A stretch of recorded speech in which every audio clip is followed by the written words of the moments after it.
smart, corrupt, shocking, twisted, repulsive, creepy, scary, weird,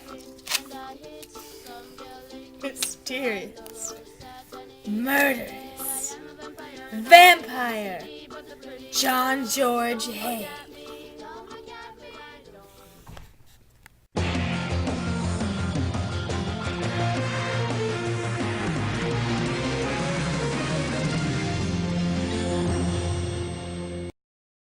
John George Haigh was born in 1909 in Stanford, England, to a devout Christian family. His childhood was stained with loneliness and depression. Kept from contact with the outside world, John's only friends were a few sad pets. He had said, "As I grew up, I realized, though imperfectly, that I was different from other people, and that the way of life in my home was different from that in the homes of others. This stimulated me to introspection and strange mental questionings." As he grew into a man, John began to develop an obsession with religious iconography and sacrificial fantasies. He became a compulsive liar and changed from a miserable young boy into a psychotic, middle-aged man. This is the story of John George Haigh, the acid bath vampire. The issue that we see here with John George Haigh is that he's a pathological liar. We don't know much about his past other than what he's told us, and we don't know all that much about his crimes. He creates a bubble of mystery around himself that's difficult to puncture. So when we look at his crimes and analyze his mindset, it's nearly impossible to understand or even get all the facts. First, Haigh went for his former employer and longtime friend, McSwan. On a regular outing, Haigh clubbed McSwan over the head and slit his throat. Draining the blood into a cup, he began to drink it. John Haigh wrote in his diary later that he had developed a sudden bloodlust that compelled him to kill McSwan, saying, "I got a mug and took some blood from his neck in the mug and drank it." But the real reason for the murder lay in the recent property investments that McSwan had made.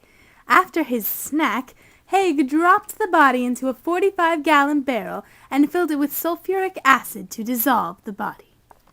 Haigh's second kill was a middle-aged woman by the name of Olive Durand-Deacon. This is what he said about it. "I will tell you about it. Mrs. Durand-Deacon no longer exists. She has disappeared completely, and no trace of her can ever be found again.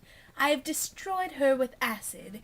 You will find the sludge which remains at Leopold Road. Every trace has gone. How can you prove murder without a body?" Olive and I used to go out on the town. She loved the picture shows.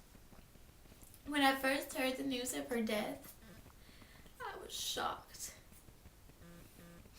I don't understand how someone could do this in such a terrible fashion. It breaks my heart that she's gone and that I'm never going to see her again. In order to seal the deal with the McSwan family, Haigh struck out against Mac's parents, killing them in the same fashion as he had their son.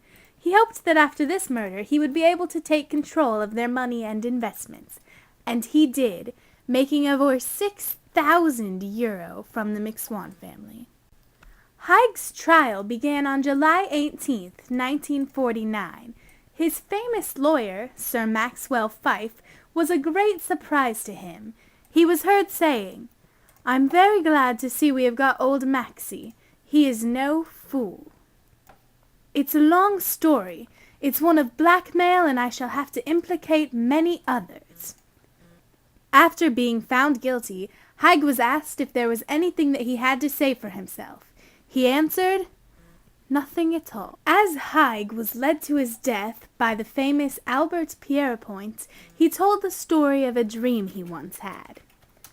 "I saw before me a forest of crucifixes which gradually turned into trees.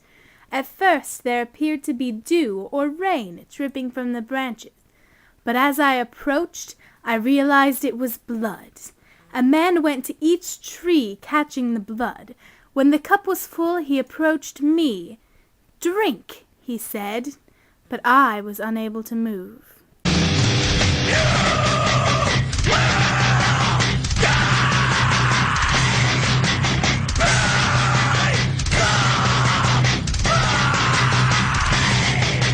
Vampire, I am a vampire, I am a vampire, I am a vampire, empire, I am a vampire, I have lost my fangs.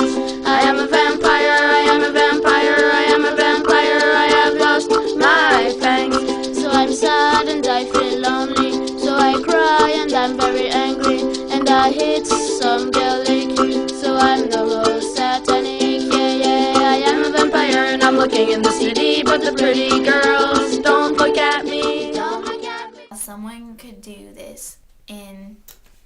I can't read it. Fine. Shelby, quit reading my message.